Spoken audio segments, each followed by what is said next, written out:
Hello Gators, this is 5.8, sketching graphs of functions and their derivatives. Let's take a look at this figure and complete the chart and determine whether the value is positive or negative or zero. And we want to understand that if the point appears to be a max or a min, it is. And if it appears to be a point of inflection, assume that it is.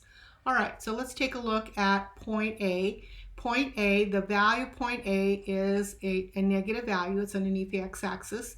The derivative looks like it's going to be positive, and it's part of a concave down curvature, so the second derivative is negative. B is above the x-axis, so its y value is positive. The slope of the tangent line is also positive. It's part of the curvature of concave down, so its second derivative is negative. For C, it is above the x-axis, positive. The slope of the tangent line is negative, and the curvature here is still negative. At D, we have 0. The slope of the tangent line is also 0, and notice that it's part of the curvature of concave up, so now this is the second derivative is positive. And I'm going to go ahead and finish the chart. The chart is finished, and I want you to notice some of the things that we can notice by this chart. We can notice the relative min, that the first derivative is 0 and the second derivative is positive. So that's that concave up, that valley here. Relative max, the first derivative is 0 and it's concave down, so that's the mountain. It's the top of the hill, and so on. So all of these are indications of things that we have seen before. Let's take a look at sketching the graph of a derivative. To do that, I always like to look at the critical points, which are when the derivative is equal to 0 or the derivative does not exist. So we know the derivative is equal to 0 at these spots, so we're going to draw them here. These points we know. The derivative before this is positive, so I have to be above the x-axis. The derivatives on this interval are negative, and then they get closer to 0, so they're all negative, and then they get close to 0. All these derivatives are positive until they get close to 0. Derivatives are positive until they get close to 0, and then the derivatives are negative. Now, how high do I make these hills and valleys? It really doesn't matter, as long as those hills and valleys exist and tell me that you understand the sign of the first derivative. Over here, we can see the derivative does not exist at this corner. The derivative is constant over here. Notice that we're going down 1 over 2, so that is a negative 1/2. So all of these are negative 1/2. There's no derivative here. All these derivatives are positive of half, and so here is the graph of the derivative. Okay, let's focus on slope. Again, we want to sketch the first derivative, very similar to what we did before. We're going to look for the critical points. Here's 0, over here is 0. The derivatives right here are all positive, so I have to be above the x-axis. The derivatives here are negative, so I have to be below the x-axis until I get to 0 again. The derivatives here are positive, and I go up again. Now, this is a little different. This graph is now the first derivative, and the question is, can we sketch the function? And we can do that by analyzing what's happening. These points right here are telling us when the derivative is 0. So I'm going to put right here 0. The derivative is 0 here, and here, and here. Now let's take a look at the intervals between them. And in the intervals between them, this derivative is negative because it's underneath the x-axis. This derivative is positive. These derivatives are all negative because they're underneath the x-axis, and these derivatives are positive. So this tells us what's happening on the first derivative, and that tells us what's happening on the function. The function is decreasing, increasing, decreasing, and increasing. This will be a decreasing and then increasing. That's going to be a relative min. And then over here, increasing and then decreasing, that's going to be a relative max. And then over here, this is decreasing and then increasing, relative min. So a relative min, I have something along here that's kind of a min, so I'll kind of draw a little min. Over here I have kind of a relative max, so since I'm going from a min to a max, I want to kind of make it above there. And then over here, I'm going to have a relative min. Where can I have it? I can have it down here. I can have it here. It really doesn't matter, just as long as I understand that you know that there's a relative min there.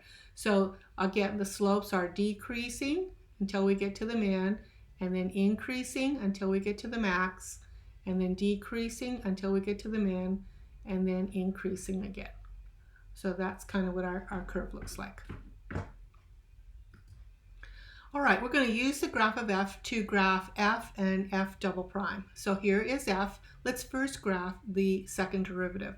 Let's look for our critical points at f prime, and we know one of them is going to be here, right here at 0, and right here that this is 0, and the derivative all along here is negative, and then the derivative afterwards is positive. So we know the derivatives are underneath the x-axis and then above the x-axis, and this would be a good graph for f double prime. Now let's talk about the function f. Now the function f, these are our important points. We know that the derivative is 0 here, and the derivative is 0 here, and we know that the derivative is positive here, so that's increasing. The derivative down here is decreasing, and the derivative above here is increasing. So increase and then decrease, that's a relative max. And then over here, this is a relative min. Okay, so we're going to have a relative max somewhere along here, relative max. So I'm going to kind of make a hill. Relative min, make it a little lower. And then I can now continue. It's increasing to a max, decreasing, and then increasing again. And right here at 0 should be the change in concavity here. Let's take a look at this point. Let's look at the second derivative first. And we can see that at 4 we're going to have a 0. The slope of the tangent lines are positive here and then negative here. So we know at this point it's going to be 0, and our graph is going to be positive and then negative, so kind of like a straight line here. Now over here at taking a look at graphing f, understanding f prime, we can see there's it's 0 at 0 because it touches right here, and then over here at about 9 it's 0. And because it's underneath the x-axis, we know the derivative is negative, and it's above the x-axis, that's positive, and then this is negative. So this is going to help us figure things out. This is going to be a relative, this is a min, and then this is a relative max. So a relative min, I'll put it like somewhere here, and then we're going to have a relative max, so I'll put it like somewhere around here, and then I'm going to go ahead and join it. Okay, so it's decreasing to a min, then increasing to a relative max, and then decreasing once again. And so we were able to figure out our f, and our blue was our y double prime. All right, let's take a look at, without using a calculator, if we can go ahead and sketch this curve right here. Okay, this is something that was really hard for us in Algebra 2 to find all these places. Now, a cubic normally looks something like this. Okay, so what we're looking for is all of these places where it turns. To do that, we're going to look at the derivative, and when we look at the derivative, we're going to find our critical points. So we're going to have a critical point at 0, and we're going to have a critical point at 2. And we're going to figure out the sign in this interval. This interval will use -1. If I put -1 in here and -1 in here, I'm going to get a positive product. If I choose a number like 1 in this interval, put a 1 here and a 1 here, I'm going to get negative as my product.